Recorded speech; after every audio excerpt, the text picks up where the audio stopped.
This morning, Tommy Orange, who has just released his second book, Wandering Stars, following the breakout success of his first novel, There, which sold over 1 million copies and was a finalist for the Pulitzer Prize. Orange was born in Oakland and is a member of the Cheyenne and Arapaho tribes of Oklahoma. He has become a powerful voice for Native people, sharing stories of their past and present. More than 5 million Native Americans live in the United States, 80% of them in urban areas, not reservations. They have rarely gotten sustained or accurate mass media attention.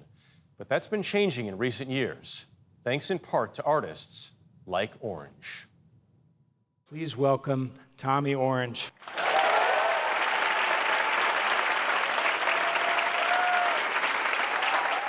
We've met plenty of authors who knew from a very early age they wanted to write.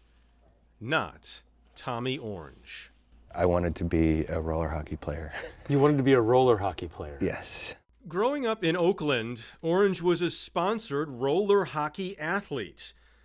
But that didn't last, so he eventually drifted into something else. In 2018, Orange released his first novel. There was a hit, telling the story of 12 Native people, each struggling in their own way, before their paths converge at a powwow, and all hell breaks loose. A bad thing doesn't stop happening to you just because it stops happening to you. Orange's latest, Wandering Stars, is both a prequel and sequel, focusing first on the infamous American Indian boarding schools started in the late 1800s. The schools, which operated all over the country for more than 100 years, have gotten recent attention. Do any of them speak English?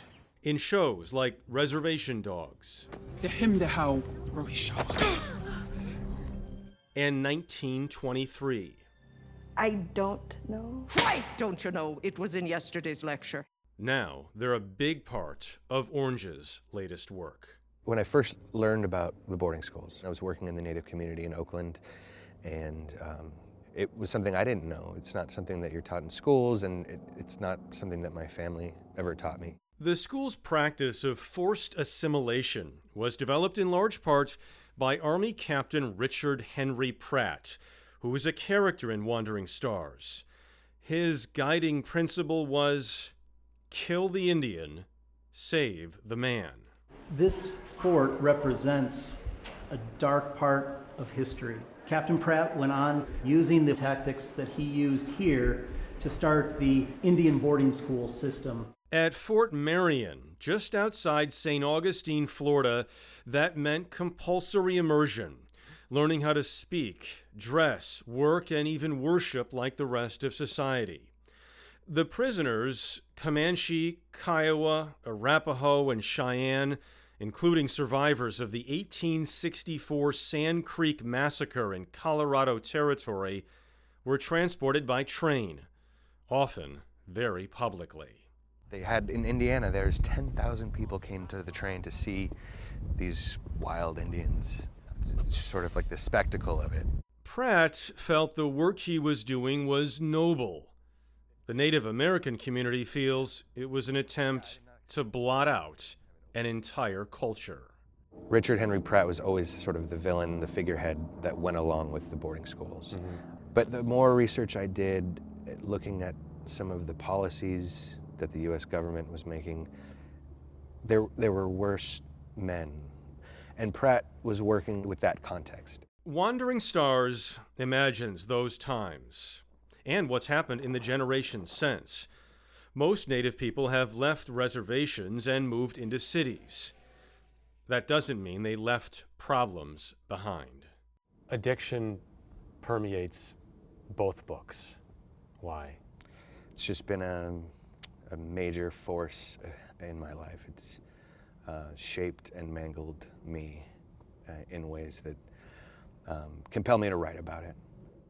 I was a boy and our family had just started to feel all right, like we were moving towards something bigger than we'd ever been. There's this tendency to think that there's a weakness in us, there's a failing on our part. The reason why we don't have a connection is our fault. Are you comfortable being the spokesperson for Native people? Not at all. You know, I'm from one tribe. But you have sort of become that. Yeah, I mean, I have this position of attention, and I get asked questions on a big stage.